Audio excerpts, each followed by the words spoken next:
Tunë gjatë tjetër uroj të jeni mirë, mi mbrëma dashur miq, rikthehemi në këtë bisedë, në këtë takim të radhës për ngjarjen më të rëndësishme sigurisht, që ka pushtuar Tiranën sot, një ngjarje e cila na e ka gëzuar shpirtin, na e ka gëzuar zemrën për nga mënyra se si ka ndodhur. Jemi shumë të lumtur që sot e pam Kosovën në Tiranë, e pam Dardanin në Tiranë, e pam Shkupin, e pam Preshevën, e pam Luginën, i pam trojet shqiptare, pam një fest për UÇK-n, pam një ngjarje madhështore, pam një bashkim të shqiptarëve, por ne sot na duhet të ngrem disa pyetje të mëdha. Liria vërtet e ka një emër.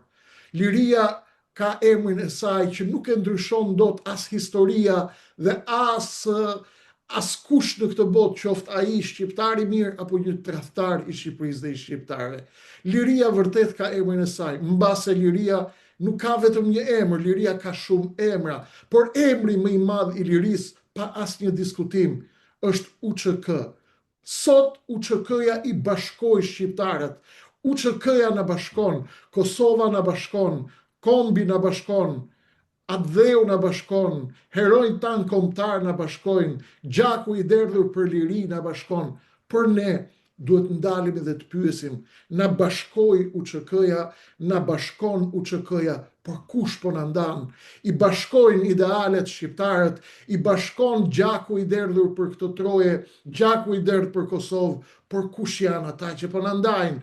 Liria e ka një emër, ajo është UÇK.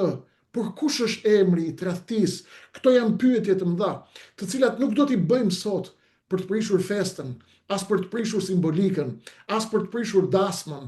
Ne do të bashkohemi jo vetëm për UÇK-n, jo vetëm për Hashim Thaçin, për Kadri Veselin, për Jakub Krasniqin, për të gjithë luftëtarët, për të gjithë ata që derdhën gjak për liri. Ne kemi dasma shumë, ne na bashkon historia, na bashkon aspirata e të gjithë burrave dhe grave që derdhën gjak për ëndrrën tonë të madhe, për një kombë të lirë dhe për një kombë të bashkuar. Liria ka emrin e saj, emri i saj është UÇK, emri i saj është burrni, emri i saj është flijim, emri i saj është Adem Jashari, emri i saj është Gjergj Kastrioti Skënderbeu, emri i saj është rilindja kombëtare, është Isa Boletini, është Ismail Qemali, emri i saj është Ahmet Zogu, është Fanoli, me të djathtët, me të majtët, me ata të mirët, me ata të këqijt, me ata që i kemi sulmuar, me ata që i duam, me të djathtët, me të majtët, me të gjithë të mirët dhe të këqijt tanë. Ne kemi secili nga një pjesë tek llokma e lirisë, tek shpatulla e lirisë, të gjithë e kemi nga një emër. Liria ka shumë emra, por tradhtia është ajo që fshihet tek buzëqeshjet e ftohta në sallat akulta diplomatike.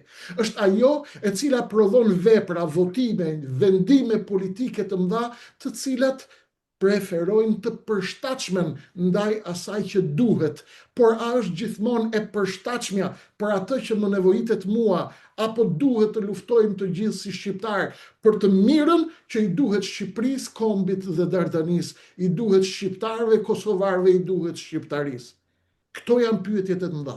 Dhe unë do t'i bëj ato sonte me mikun tim dhe të këtij podcasti, me kolonelin Dritan Demire, njeriu i librave, i lapsit, doktori i shkencave dhe doktori i Kalashnikovit, doktor në libra dhe në literaturë, siç i shohim që i ka prapa shpinës, por doktor edhe në betejë, njeri njohës i mirë i UÇK-s, mik i pjesës më të madhe të tyre, të cilët akoma nuk e ka gjetur kohën të mi prezantoj mua, sepse nuk ka qenë këtu, ka qenë në SBA. I njeh të gjithë koloneli, i njeh ata që janë në arrest, njeh drejtuesit aktual, sepse e kam parë kolonelin të jap dorën kryeministrit Albin Kurti, i njeh mirë koloneli edhe lojtarët e Tiranës. Kolonel, mirë se erdhe, e gjithë fusha është për ty. Çfarë po ndodh në Tiranë? Fest e madhe, UÇK-ja është bashkuar, i gjithë populli shqiptar në Tiranë sot, por fatkeqësisht është politizuar për nevojat politike, siç e kam shpjeguar një më mbrëm. Një mendim tuaj të shpejt për atë që përfaqëson ky tubim i madh sot në Tiranë. Ardhja e bashkomësve tonë nga të gjitha trojet shqiptare është një lajm shumë i mirë pasi një ngjarje e madhe ishte fitoria e jon ndaj Serbisë, pastaj fitoria e Kosovës ndaj Suedisë, por kjo sigurisht është një ngjarje shumë herë më e madhe, për shkak se këtu bëhet fjalë për një nga misionet më të rëndësishme të shekullit që po kalojmë të UÇK-s, e cila arriti, sigurisht me ndihmën e Shtetit Bashkuar të Amerikës, arriti një fitore historike, pra të krijonte kushtet për ndërhyrjen e Shtetit Bashkuar të Amerikës. Dhe për këtë, pa diskutim që UÇK-ja ka një emër, emri kryesor i saj është generali Adem Jashari, familja e tij, dhe sigurisht tre emra simbolik, tre emra emblem, të cilët janë Mujk Krasniqi, Recep Selimi, Davut Haradinaj dhe pastaj pa diskutim edhe tre drejtuesit e saj kryesor, Ramush Haradinaj, Jakub Krasniqi, Kadri Veseli, Hashim Thaçi dhe shumë komandant të tjerë që kanë dhënë kontributin dhe disa qindra heroj të cilët ranë për lirinë. Ajo që është shqetësuese, që është e dënueshme dhe është qesharake, është pjesëmarrja dhe tentativa e Partisë Socialiste për ta marrë të gjitha meritat për këtë luftë. Në fakt, në ka një forcë politike e cila është përfshirë në nguljen e thikës mas shpine, siç e përdorni shpesh ju, po edhe të tjerë, është Partia Socialiste dhe leadershipi i saj, i cili gjatë gjithë këtyre viteve që nga shpallën për rilindjen apo për gjithë socialistët kolonel? Për rilindjen, jo Partinë Socialiste. E kam fjalën për rilindjen. E ke fjalën për grupimin rilindjen, sepse informacionet e tua ju vetë keni thënë dhe unë kam thënë që ka shumë socialistë janë kombëtaristë të mëdhej, janë adhetarë të mëdhej. Patriotë jashtëzakonshëm kanë dhënë kontribut edhe të Partisë Socialiste, edhe të Partisë Demokratike, pa ndjes për këtë lapsus, e kisha fjalën të korrigjova miqësisht sepse ta di mendimin. Ju falenderoj. Dhe gjithë kjo qasje qesharake, duke filluar që nga disa fjalime të disa personave qesharak, deputet apo pjesë e qeverisë, kryeministit Rama dje, që tentonin të mashtronin opinionin publik me deklarata qesharake, duke ignoruar, dhe ajo që është më shqetësuese, është tentativa tyre, pasi kanë përmirësuar ekonominë, pasi kanë përmirësuar gjithë jetën e shqiptarëve, me largimin e 1.1-1.2 milion shqiptarëve e shtetit, pasi kanë shkatërruar të ardhmen e gjithë shqiptarëve, tentojnë tani të marrin edhe kreditet dhe meritat e UÇK-s. Madje Taulant Balla thoshte që ne jemi ata që kemi shtruar Kosovën, domthonë disa deklarata qesharake. Ndërkohë që i gjithë populli shqiptar brenda Shqipërisë, por dhe jashtë kufive, populli i Dardanis, populli i Maqedonisë, edhe i populli në Preshevë, Medveç, Bujanovsk, Malin e Zi dhe në diaspor janë të qartë dhe nuk i kanë harruar tentativat e kryeministrit Rama për të penguar, për të krijuar përplasje të vazhdueshme me kryeministrin Albin Kurdi, kërkesat e tij antikombëtare, për hir vërtetës, antikombëtare në kuptimin që shkojnë jashtë kësaj linje që tentojnë ta shesin ato, për kërkesat që i ka bërë vazhdimisht kryeministrit Haradinaj, një patrioti e një familje që ka dhënë gjak ndoshta më shumë se askush tjetër përveç Jashareve, cilët kanë një kontribut jashtëzakonshëm familja Haradinaj në shtrimin e Kosovës, në shtesën dhe familjeve tjera, duke i kërkuar që të heq vizat, të heq tarifat, të pranoj korrigjimin e kufive, deklaratat në mediat e huaja në gjuhën angleze të kryeministrit, mbështetjen e Ballkanit të hapur, i cili ishte komplet antikombëtar dhe ishte përfitim i drejt për drejt, dhe 10 takime të cilat janë bërë nga Alex Soros në zyrën e Vučićit, madje po t'jap edhe një informacion ekskluziv, në zyrën e Vučićit ndodhen disa harta të futura në frame, në golden frame, në kështu korniza të arta, në të cilat parashikohet kufiri, marrja e këtyre 4 komunave të Veriut, ku përfshihet brenda që nga minera Trepçes, por jo vetëm, një mision dhe një mision i investuar drejt për drejt nga Alex Sorosi përgjatë këtyre 8 viteve të fundit dhe në mënyrë të veçantë i mbështetur nga kryeministri Rama. Kolonel, Freudi ka thënë ka 3 fuqi bërthamore që kontrollojnë njeriun, jetën e njeriut dhe identitetin e tij diktojnë. Fuqia bërthamore e religionit, fuqia bërthamore e nacionalizmit dhe fuqia bërthamore e erotikës. Pra seks, nacionalizëm dhe fe. Këto janë 3 fuqit që kontrollojnë jetën e njeriut dhe e lëvizin atë. Sigurisht, establishmenti mediatik që kontrollohet nga sekti i rilindjes, sigurisht, i ka përvetësuar këto 3 energji bërthamore. Kryesisht janë përqendruar tek erosi, sepse janë qefli të mëdhej, dhe pjesa më e madhe e njerëzve janë qefli, e kanë grumbulluar me sukses ndjesin erotike dhe bombën bërthamore seksuale të popullatës, e kontrollojnë nëpërmjet disa emisioneve dhe disa figurave me formate televizive të caktuara.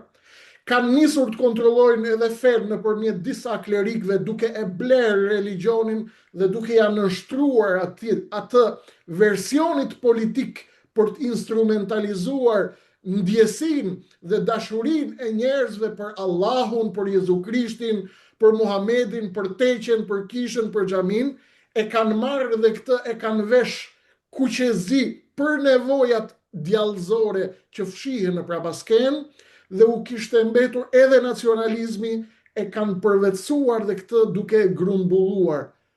Mos vallë këta, kolonel, po i kontrollojnë të gjitha këto energji dhe duan që të mbrin të shlirimi i Shqipërisë. Pse t'i akuzojmë? Këta kontrollojnë gjitha energjit e popullit. A ka ndonjë fakt që ky sekt, i cili i thot shqiptarëve që ne që nuk dalim në proteste në UÇK jemi tradhtar, ndërkohë që ata janë vetë, ata të cilët i kanë hip helikopterit, Edi Rama i ka hip helikopterit dhe ka shkuar në Prishtinë për t'i mbushur mendjen të votojnë gjykatët speciale. Ndërkohë që ne luftonim kundër Ballkanit hapur, ata bënin marrëveshje me Alex Sorosin dhe George Sorosin për të çuar përpara Ballkanin e hapur. Janë ata të cilët, kolonel, shkuan dhe thanë veriu i Kosovës është toka e askujt, ndërkohë që ne thamë është e Kosovës, është tokë shqipnie. Ujmani me Trepçën me veriun e Kosovës. E kështu me radhë, ishin ata të cilët i ngritën kartonat e kuq, siç e shohin në këtë foto, të gjithë teleshikuesit e nderuar, dhe thanë jo votës për rezolutën për shpalljen e genocidit serb ndaj popullit shqiptar, dhe e bën këtë në emër të pragmatizmit politik dhe që të mos shfaqemi tek ndërkombëtarët si rryma nacionaliste, por jemi linja e butë e majtiste progresiste larg nacionalizmit ekstremist, sepse kështu na duhej bekimi i perëndimorëve.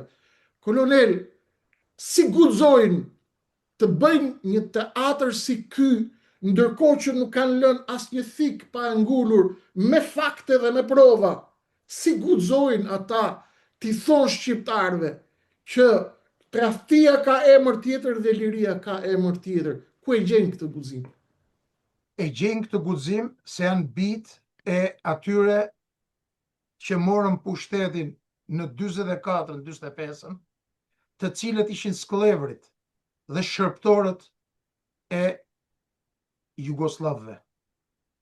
Më lejo të rikujtoj bashkëpunimin e Enver Hoxhës dhe të një pjesë të ish drejtuesve kriminal të regjimit komunist, të cilët bashkëpunuan, rrethuan, shitën dhe morën pjesë në ekzekutimin e qindra mira bashkomasve tanë kosovar. Po këto njerëz të cilën erdhën pushtet grabitën arin e gjithë biznesmenëve të Shqipërisë, ju grabitën pronat dhe 10 tonelata ar shkuan në depozitat e Beogradit, derisa i ndaloi regjimi përsëri bolshevik i Bashkimit Sovjetik i Stalinit. është po kjo parti nga cila kanë origjinën, të cilët ishin historikisht anti-amerikan. Dhe pavarësisht asaj që, siç e kemi thënë, sot bëjnë nëpër studie, sikur thënë Amerika me veprime konkrete janë më anti-amerikan dhe kontrollojnë të gjitha mediat me 20 njerëz të cilët i paguajnë me paratë e vjedhura nga shqiptarët për ta përforcuar narrativën anti-amerikane në të gjitha portalet, televizionet, emisionet, në mënyrë të veçantë në emisionet prime, të cilat fatkeqësisht financohen me paratë e Serbisë. Është fatkeqësi kur sot në vitin 2025 një pjesë e madhe e biznesit shqiptar kontrollohet plotësisht nga paratë e Beogradit, sigurisht në mënyrë të fshehtë, të kamufluar, në rast se bëhet një analizë e gjithë bizneseve shqiptare, do të shikoni rreth 70% të ardhurave e kanë origjinën nga kompanitë në Beograd nëpërmjet ndryshimit të emrave të kompanive. Të covered.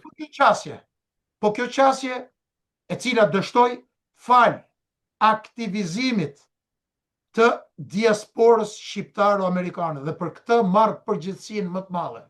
Duke filluar që nga organizata pan shqiptare Vatra dhe të gjitha shoqatat, organizatat dhe patriotët shqiptar në Shtetet e Bashkuara të Amerikës, të cilët përfshi dhe mu me të gjitha format, metodat, në Kongres, në Senat, në Shtëpinë e Bardhë, e kemi kundërshtuar edhe pse e dinim që një pjesë e madhe e administratës Biden kishte një lidhje shumë të fortë me Sorosin, i cili ishte sponsori kryesor i këtij aktiviteti për marrjen e veriut, fillimisht për interesa personale, po brenda të cilës pa diskutim kanë qenë investuar drejtues të Kosovës dhe të Shqipërisë. Dhe tashmë populli shqiptar, opinioni publik i di emrat e tyre dhe nuk ka nevojë të i ripërsisë.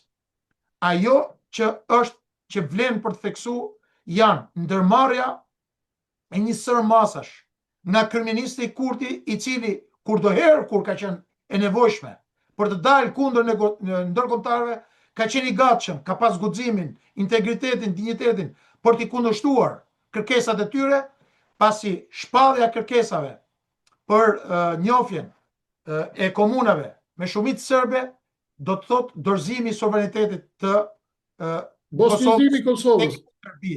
Gjë për cilën kryeministri Rama haptazi në të gjitha portalet, në të gjitha nismat ndërkombëtare dhe ballkanike. Por kjo dështoi jo vetëm për shkak të Amerikës, fal Angela Merkelit, e cila e kundërshtoi, pasi më lejo të siguroj për diçka që shërbimet inteligjente gjermane dhe qeveria austriake me shërbimet e saj, plus shërbimet britanike, kanë mbështetur në mënyrë të veçantë pengimin e kësaj nisme, e cila ishte marrja kontrollit nëpërmjet këtyre komunave për t'i përdorur më pas si baza operacionale për operacione terroriste kriminale.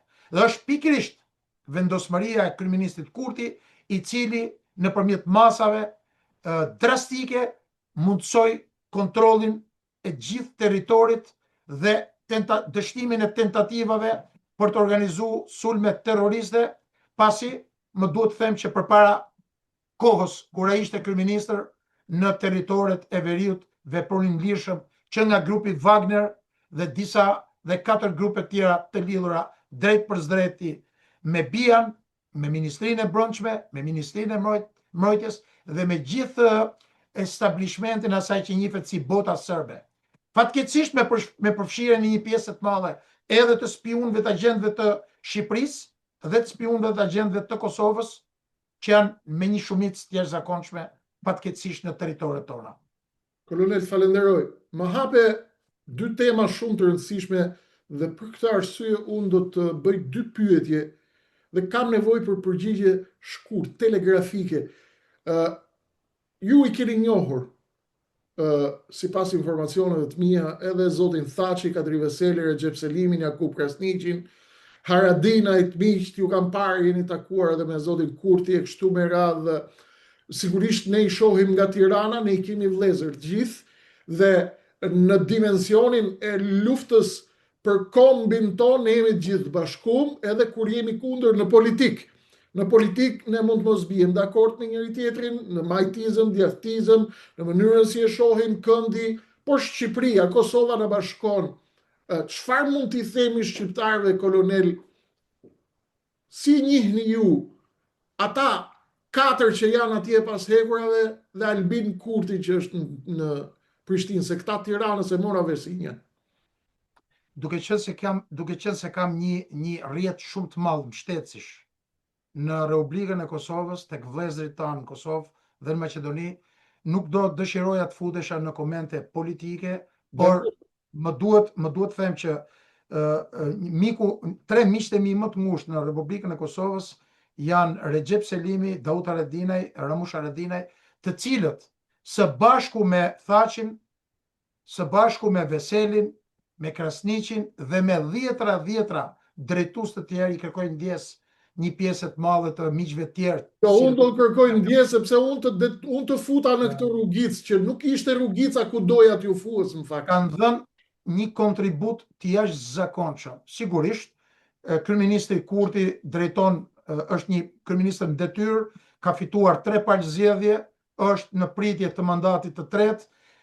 Kryeministri Ramush Haradinaj, Davut Haradinaj, general Davut Haradinaj, kanë një kontribut jashtëzakonshëm në mënyrë të veçantë për çlimin e Kosovës, por dhe kontribut në pjesën në fushën e politikës. Si kryeministri i Kosovës, pra në drejtim të këtyre pjesës politike do të dëshiroja të qëndroja jashtë, për shkak se do krijoj pakënaqësi për një krah se secili ka ato mbështetjet e veta politike. Por ajo që vlen theksohet është që mbështes me të gjitha forcat kryeministrin Kurti dhe çdo kryeministër tjetër, i cili është kundër dhënies së koncesioneve të Serbisë për forcimin e institucioneve të Kosovës, forcave të sigurisë, për të minimizuar dhe të pamundsuar rreziqet dhe kërcënimin nga Serbia. Serbia nëpërmjet partnerëve që janë me qindra dhe me mijëra, në thojza partnerëve spionëve, të cilët i furnizojnë, i paguajnë prej 20 vitesh, i kanë infiltruar në ministritë e jashtme, në ministritë e sigurisë, në mënyrë të veçantë tek mediat, të cilat kontrollohen pothuajse në një mas të madhe nga Serbia, me parat pista, nëpërmjet këtyre biznesmenëve, të quajtur biznesmen, të cilët shesin të gjithë madhrat dhe produktet serbe, duke vu etiketa shqiptare, falso. Ka ardhur koha që kombi shqiptar, jo populli i Shqipërisë, kombi shqiptar në gjithë Ballkanin Perëndimor, të ngrihet nga gjumi, të bashkohet dhe të krijojë kushtet për të zgjedhur në krye të institucioneve shtetërore njerëz të përgjegjshëm, njerëz kombëtar, njerëz të ndershëm, të cilët do të përshpejtojnë proceset e integrimit të Shqipërisë. Dhe në këtë këndvështrim më duhet të them që jemi një popull i cili fatkeqësisht vazhdojmë të jemi në gjumë dhe pikërisht edhe ky podcast, dhe të falenderoj me këtë rast, në disa emisione, në disa analiza, ke bërë disa thirrje të cilat do duhet të shërbenin si këmban alarmi për zgjimin e shqiptarëve nga ky gjumë letargjik me të cilin tallen nga mjezi darkë politikanët shqiptar, të cilët i kanë shitur, i kanë vjedhur, i kanë tradhtuar dhe po i tallin dhe po i detyrojnë që të largohen jashtë vendit. Falenderoj kolonel, në fakt jeni ju ata që e pasuroni këtë podcast, janë miqtë tanë që na ndjekin, janë dashuria që na dhurojnë, respekti i madh që na dhurojnë, motivimi më i madh që ne ta vazhdojmë dhe të bëjmë detyrën tonë normale që kemi ndaj vendit dhe kombit, me që erdhëm tek ky manipulim masiv, kolonel, që i bëhet mendjeve shqiptare, njerëzve naiv, të cilët kujtojnë, nuk i kuptojnë rrugicat e errta, dritpakat politikës. Rrugicat e politikës janë tinzare, janë të mbushura me rreziqe. Xhungla e politikës dhe kulisat e saj janë të mbushura me rreziqe. Ju si ushtarak i njihni më mirë që jeni njeri edhe i shkencës, edhe i politikës, edhe i ushtrisë, i njihni mirë rregullat e xhunglës. ka një manipulim masiv që i bëhet dhe një përdorim lajt i lehtë, i zbutur ndjesive patriotike bashkë me ndjesitë e tjera që o thash. Dhe ne duket qartë si kombë, kolonel, në këto moment të vështirë që po kalon bota, në këto ridimensionime politike që po kalon bota, pa diskutim jemi në një udhkryq, ne dhe e gjithë bota, dhe veçanërisht popujt e vegjël dhe kombet e vegjël. Këtu ka një smundje, ka një patologji e cila na mban në këtë situatë, na mban në këtë gjendje. Dhe besoj që njëra prej energjive më të errta që e kontrollon damarin mos reagues të shqiptarëve lidhet pikërisht me shërbimet inteligjente një botë të cilën ju e njihni më mirë se kushdo tjetër. Ka shumë spiun po zbulohen sot. Janë arrestuar në Kosovë, spiun me miqt e tyre spiun me ish spiun të ardhshëm me spiun të shkuar, me spiun të cilët janë neutral. Tu themi shqiptarëve, kolonel, spionazhi serb apo çfarë fshihet pas Serbisë në trojet shqiptare, veçanërisht në Serbi, në Kosovë dhe në Tiranë, është realitet apo është mit për nevojat tona nacionaliste për t'i zgjuar njerëzit, shpikim dhe sajojmë spiun serb, shpikim dhe sajojmë armiq imagjinar. Spionazhi serb, kolonel, në Shqipëri dhe në Kosovë është një mit apo është një realitet, dhe do të ishte shumë me vlerë si njeri njohës i fushës na japësh në të dhënë konkrete për secilin nga argumentimet që ju do të bëni. Atëherë, duke qenë se për shkak të kaluarës 35 vjeçare në majat e institucioneve të sigurisë, rendit publik dhe inteligjencës, jo vetëm shqiptare, por jo vetëm, të cilën ju e kuptoni edhe më mirë, më qartë. Patjetër, ne mund t'ja themi shkurt edhe atyre që na dëgjojnë se nuk ka asgjë për të fshehur. Ju keni nga certifikatat më të larta të sigurisë botës nga NATO. Pra, është pjesë e CV-së tuaj, besoj nuk është ndonjë sekret i madh. Mund t'ju them vetëm një pjesë të vogël, le të themi 1% të asaj që mund të themi, pasi një pjesë e këtyre aktiviteteve janë aktivitete të cilat nuk janë aktivitete për mediat. Por, diskreditimi nëpërmjet provave, fakteve i aktivitetit antikombëtar, antishqiptar të Republikës së Serbisë nëpërmjet asaj që njihet si soft power, nëpërmjet investimeve, nëpërmjet tregtisë, nëpërmjet investimeve në media, blerjes analistëve, nëpërmjet bursave, nëpërmjet bashkëpunëtorëve në shërbimet e inteligjencës dhe të sigurisë, dhe nëpërmjet metodave të tjera, duke bashkëpunuar me aktorët antiperëndimor, siç janë shërbimet sekrete ruse, kineze, iraniane, por jo vetëm, janë pjesë e aktivitetit destruktiv. Po ju jap vetëm një fakt i cili nuk është thënë asnjëherë në asnjë lloj televizioni. Sigurisht, unë kam dieni për shumë herë më tepër se kaq. Kemi thënë për faktin. Një nga metodat kriminale, antishqiptare, që unë po e deklaroj për herë të parë, të Serbisë në raport me përgatitjen dhe mirëmbajtjen e rrjetit agjenturor në Shqipëri është dhënia e bursave për studentët shqiptarë. Unë kam pas informator brenda studentëve shqiptarë të cilët kanë qenë në universitetet e Beogradit, të cilët në një kohë mas kohe, 2 deri në 3 herë në vit, thërriteshin dhe orientoheshin nga Ivica Dačić, ish ministri i jashtëm. I priste, i informonte dhe i këshillonte në thojza. Pra përgatiste njerëzit të cilët do të përfshiheshin në veprimtaritë pro-serbe të politikës jashtme të Serbisë në Republikën e Shqipërisë. Dhe në këtë këndvështrim, unë sigurisht mora masat e mia modeste, pasi koha ime në institucionet shumë të larta, ka qenë shumë e shkurtër. Dhe pikërisht është kjo qasje që kemi ne, e cila nuk na krijon mundësi që të përfshihemi në institucionet shqiptare, pasi njerëzit pro-amerikan, njerëzit profesionist, njerëzit e mençur, njerëzit që kanë luftuar për kombin amerikan dhe kombin shqiptar me armë në dorë, janë njerëz në të cilën investohen të gjitha strukturat anti-shqiptare, anti-amerikane, anti-kombëtare, për t'i detyruar që të largohen nga puna, dhe pikërisht është ky aktivitet që ka qenë një nga arsyet kryesore të largimit të paligjshëm kriminal tim nga puna.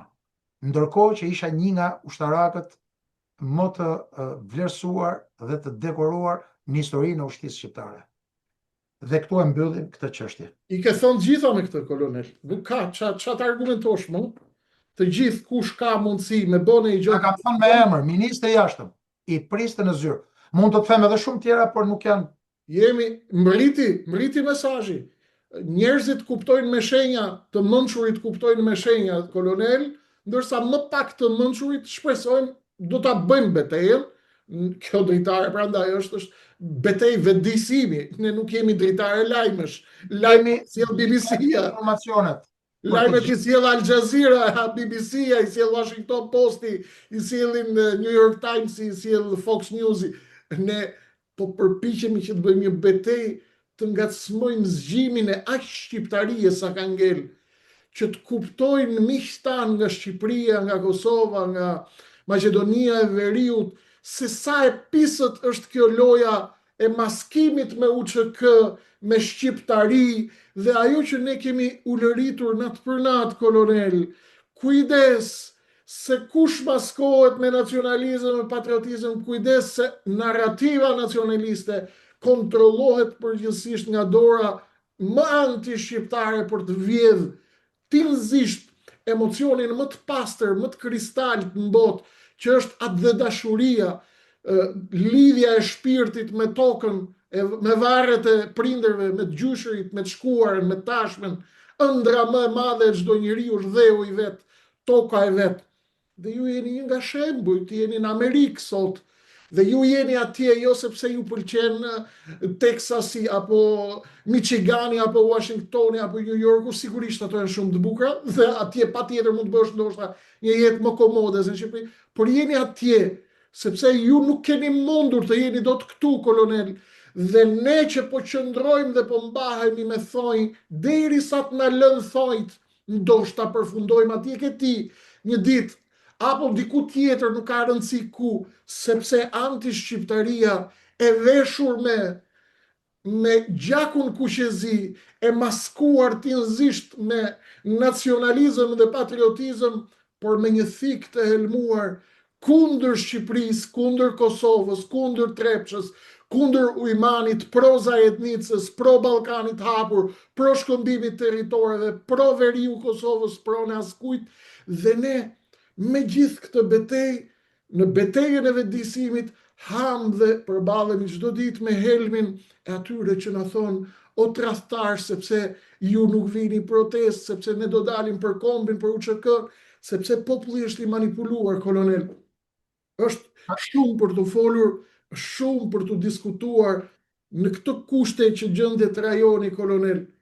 Në këto kushte, në fakt, doja ta marr me një rrjedhë tjetër, në këto kushte, në këto përplasje të re gjeopolitike dhe në këtë nivel stad politik, kulturor dhe inteligjent të popullit shqiptar. A kemi shpresa, kolonel, se do ta krijojmë deterencën kulturore, kombëtare dhe politike për t'i bërë ballë rivalëve tanë në rajon, jo për destabilizuar rajonin, po për të vendosur deri në fund çdo të drejtë që lidhet me çdo pikë gjaku shqiptar. A mendoni se kemi kapacitet dhe energji ne këtu në Shqipëri, me energjit tuaja atje në Amerikë, me diasporë shumë e rëndësishme, diaspora e Amerikës, a do t'ja dalim, kolonel, ta ndërtojmë deterencën me Serbinë dhe me tjerë rival apo armiq të cilët nuk e duan kombin ton dhe popullin ton?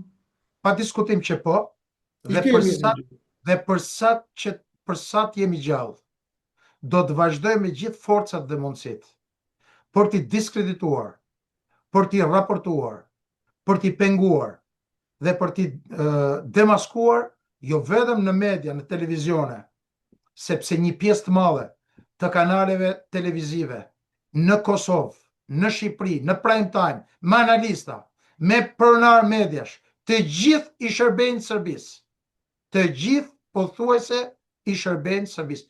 Ose nuk mund të themi të gjithë, po një pjesë e madhe e tyre. Dhe tashmë, populli ka filluar reagimin në Kosovë, edhe në Shqipëri, kanë filluar të identifikohen, por misioni jonë është në hapat fillestar. Për sa të kemi frymë, do t'i demaskojmë dhe është pikërisht kjo linjë nëpërmjet përdorimit të fuqisë butë të Serbisë që mundson emërimin e një tufe dordolecësh në qeveritë shqiptare, të drejtuesve të institucioneve të cilët i shërbejnë këtij qëllimi në mënyrë të kamufluar, njerëz pa eksperiencë, njerëz që sa herë hapin gojën edhe në parlament, edhe në qeveri, por edhe në organizatat ose seminaret ndërkombëtare, diskreditohen sepse dalin qartazi mungesa e përgatitjes, e eksperiencës dhe e qëllimit dhe objektivave të tyre. Dhe këtu më ledhjo të sjell në vëmendjen tuaj një aktivitet shumë intensiv që ne kemi pas si Pan Federata Vatër nëpërmjet binjakizimit me Shtëpinë e Bardhë, me Departamentin e Shtetit, edhe në administratën e kaluar për vërtetës, por që është intensifikuar ndjeshëm. Sigurisht që 95%, 99% e këtyre aktiviteteve nuk janë aktivitete për publikun, por po bëhet një punë e madhe për t'i diskredituar në vazhdimsi. Dhe kjo në bashkëpunim edhe me agjencitë dhe institucionet relevante. Dhe në këtë këndvështrim, pavarësisht se po përpiqem qëndroj jashtë linjës politike, një rol të jashtëzakonshëm ka edhe opozita e Republikës Shqipërisë, Partia Demokratike, e cila në të paktën këto 4-5 muajt e fundit ka zhvilluar një aktivitet intensiv në këtë linjë. Pra nuk po përpiqem ta politizoj këtë pjesë, por duhet dhënë haku përpjekjeve në këtë drejtim. Pavarësisht disa mosmarrveshjeve që është komplet keqësisht e drejta juaj dhe unë nuk kam asnjë drejtë se unë jam jashtë politikës. Por që bashkimi gjithë këtyre energjive, ardha e kryeministit Kurti, aktiviteti jashtëzakonisht profesional i presidentes Osmani dhe i njësor organizatash të tjera, i gjithë ky aktivitet në rast se unifikohet, bashkohet, do të bëjë mundur spari largimin e këtyre njerëzve që janë pro-serb, nga institucionet, nga biznesi, nga investimet, nga mediat dhe nga ana tjetër do krijojë kushtet që Shqipëria të drejtohet, por edhe institucionet tjera të drejtohen nga njerëz profesional, të cilët e duan kombin, e duan Shqipërinë, e duan Kosovën të fortë, e duan Kosovën anëtare të Bashkimit Evropian, anëtare të NATO-s, dhe jo njerëz të cilët i shërbejnë qëllimeve antishqiptare dhe narrativave pro-serbe.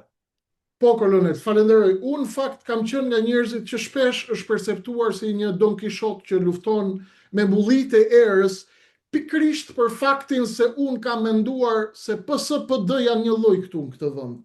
Por megjithatë, lufta jonë nuk është me mbullitë e erës. Unë e ulëras sepse unë e dua një opozit në frontin e dur, unë dua një opozit e cila të shkërmoj këtë establishment, një opozit e cila hap rrugën energjive të reja, të cilat nuk duhet të mahen peng nga një parti e cila kontrollohet shpesh herë në shumë pika nga Edi Rama. Dhe kjo ka qenë arsyeja e ulërimës time, dhe jo sepse unë besoj se kemi lindur ne dhe nuk ka njëri tjetër më të mirë opozit në Shqipëri.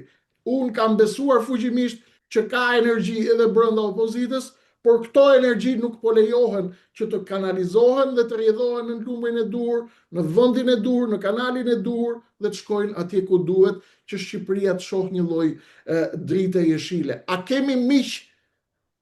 Kolonel, ky popull është bashkë me ne, ndoshta nuk po akuzoj popullin, sepse unë jam pjesë e popullit, ne bashkë jemi pjesë e popullit. Ne jemi pak dembel si popull, kolonel, dhe mendoj që shpresat gjithmonë, hajde do na shpëtoj Amerika, do na bëj Amerika, pa diskutim që pa mbështetjen e një fuqie si Amerika, shqiptarët nuk shpëtojnë dot. Kjo është e pa diskutueshme, është tezë që nuk është fare në diskutim.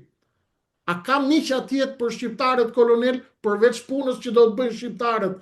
A i bin ndërmend njeriu atje në Amerikë se çfarë po ndodh për ne këtu apo jo? T'ja themi njerëzve. Ka aktivitete të cilat ndërmerren nga njerëz patriot. Ajo që është shumë e rëndësishme për ta theksuar është injorimi që një pjesë e madhe e milionerëve shqiptarë o amerikan, të cilët janë një numër të frikshëm në thojza, për mirë, kuptohet, në New York, në Boston, në Chicago, në Michigan, Florida, të cilët investojnë pak ose as pak në drejtim të çështjes kombëtare. Pra kemi aktivitete intensive nga individ të caktuar, por jo një unifikim. Dhe unë shpeshherë, madje po të them edhe gjë tjetër që është qesharake emrimi që i bën Rama edhe shqiptar amerikanëve. Ka emruar disa drejtues të të komunitetit shqiptar amerikan, të cilët s'kan asnjë lidhje me Shqipërinë, të cilat sigurisht që ne si shqiptar amerikan, si njerëz që kemi kontribu shumë herë më tepër se një pjesë, se 95% e politikanëve të Shqipërisë për çështjen kombëtare, flas edhe për sa i përket Shqipërisë, por edhe një pjesë të madhe të patriotëve të New Yorkut, siç është për shembull Hari Baraktari, Baca Rustem Geci dhe familja e tij, por janë shumë që mos na krijojmë keq kuptime. Po patjetër. Të cilët kanë kontribuar jashtëzakonisht shumë. Elmi Berisha, kryetari i Vatrës, Alfons Grishaj, Kolet Ndoja, një pjesë e madhe e biznesmenëve, po janë shumë pak në raport me ortekun që mund të krijoj unifikimi i diasporës. Pra jam dhe jemi një pjesë e madhe kundra drejtuesve që ka emruar Edi Rama, si që emron edhe në Shqipëri të shqiptarë amerikanëve, të cilët nuk kanë asnjë lidhje. Dhe ju i keni parë ato shfaqjet e pista të ulëta me paçe pilaf të këtyre samiteve të diasporës, ku në fakt pjesëmarrës të këtyre samiteve të diasporës janë vetëm një pjesë e madhe e analfabetëve me përfshirjen në një personaliteti, të cilët vinë për shkak të dëshirës që kanë për të dhënë kontribut. Por pjesa elita e mendimit akademike, kombëtare, patriotike dhe e biznesmenve asnjëherë nuk janë afruar nga Rama, sepse Rama sa herë ka kërkuar për të zhvilluar takime me diasporën shqiptaro-amerikane, është kundërshtuar në formën më të prerë. Shqiptaro-amerikanët nuk janë përshqitje dhe Edi Rama edhe kushdo tjetër nuk i blen dot. Pavarësisht tentativave që ka marrë, asnjëherë nuk ka për t'i blerë. Faleminderit kolonel. Kjo sa i përket diasporës, përpara se ta mbyllim, kjo sa i përket lobit shqiptar, aq sa mund ta quajmë, nëse mund ta quajmë lob. Në Washingtonin zyrtar, aq sa shihni ju në distancë, aq sa shih. A i bie më mend kujt Washington për Shqipërinë, kolonel, apo duhet ta bëjmë vetë gjithë këtë punë dhe pastaj po i dhan ata një dorë, le t'i japin, po se i dhan nuk kemi çfarë të bëjmë. Fati jon i zi. Si mendon? Pa diskutim që vjen ndërmend, por siç është edhe e qartë, situata gjeopolitike, konfliktet e hapura, konfliktet të cilat janë mbyllur, po që vazhdojnë të jenë vatra aktive, që fatmirësisht në krye të Shtetet Bashkuara të Amerikës kemi një president i cili është me një pasion, me një intensitet të frikshëm në drejtimin pozitiv, po përpiqet që t'i mbyllë gjitha një nga një, pavarësisht vështirësive, kompleksitetit tyre. Dhe shpresojmë dhe urojmë që sa më shpejt tani të mbyllet edhe konflikti i Federatës Ruse, pasi është e papranueshme ai terrorizëm, ai vrasje, ai shkatrim që po ndodh si pasojë e sulmeve të Federatës Ruse në territorin e Ukrainës. Dhe në këtë këndvështrim patjetër që po, ka, por mund të kishte interes edhe më të madh në rast se gjërat do ishin të përqendruara dhe të goditjes. Megjithatë, kemi një lajm të mirë që tashmë administrata e re, siç edhe e keni parë, është e vetëdijshme për aktivitetin e leadershipit të partisë, është e vetëdijshme për problematikën e sigurisë e situatës politike në Shqipëri, për vjedhjen e zgjedhjeve, për përfshirjen e grupeve kriminale, për lidhjet e trafikut, për lidhjet e politikanëve shqiptar me trafiqet ndërkombëtare, të cilat e kanë origjinën jo vetëm në Europë, ku një pjesë e madhe e grupeve shqiptare e mbizotrojnë këtë trafik, por edhe në lidhjet e tyre me vendet e Amerikës Latine, Amerikës Qendrore, një pjesë e madhe e trafikut të cilës realizohet edhe në territorin e Shtetet Bashkuara të Amerikës, dhe fatmirësisht kjo administratë i ka të qartë dhe gradualisht jemi në përfundim të masave të cilat do të bëjnë një herë për gjithmonë pastrimin e politikës shqiptare nga personat të cilët janë përfshirë në këto aktivitete, por nga një anë dhe nga ana tjetër e dordolecëve të emëruar nga kryeministri Rama, të cilët nuk kanë asgjë tjetër vetëm një tufë shërptorësh, mercenarësh, të cilët janë atje dhe po turprojnë Shqipërinë në të gjitha organizatat ndërkombëtare. Kolonel, falenderit. Kjo ishte gjithçka kishim për sot. Vlerësoj shumë kohën tënde, vlerësoj shumë opinionin tuaj, je i mirëpritur gjithmonë. Falenderoj shumë në emrin tim dhe në emër të gjithë dëgjuesve të. Ju falenderit. Respekte. Miq të dashur, kaq kishim për sonte, zhvillime të tjera të mëdha kishim në plan të diskutonim sonte, por është e pamundur. Koha është e shkurtër, madje jemi zgjatur shumë sonte, por besoj se do të na toleroni sepse ishte një çështje jashtëzakonisht e komplikuar për UÇK-n, për Lirin, Hashim Thaçi, Haga, Albin Kurti, Shqipëria, Serbia, agjenturat, shërbimet sekrete, ndikimet, rrjetet e dukshme dhe të padukshme duheshin elaboruar të gjitha sipas një këndvështrimi. Ai është këndvështrimi ynë. E vërteta jon, ju keni të vërtetën tuaj, ne kemi të vërtetën tonë, secili prej nesh ka të vërtetën e vet. I përballim të vërtetat tona me njëra tjetrën, i përplasim ato her pas here për një qëllim të vetëm, jo që të kundërshtohemi apo që të përplasemi, por që të gjejmë emrin e vërtet të vërtetës, emrin e vërtet të lirisë dhe emrin e vërtet të asaj çfarë i duhet vendit, kombit dhe shqiptarëve. Kaq kishim për sonte, pjesën tjetër ju e dini vetë, vijon në numrin e ardhshëm. Natë mirë.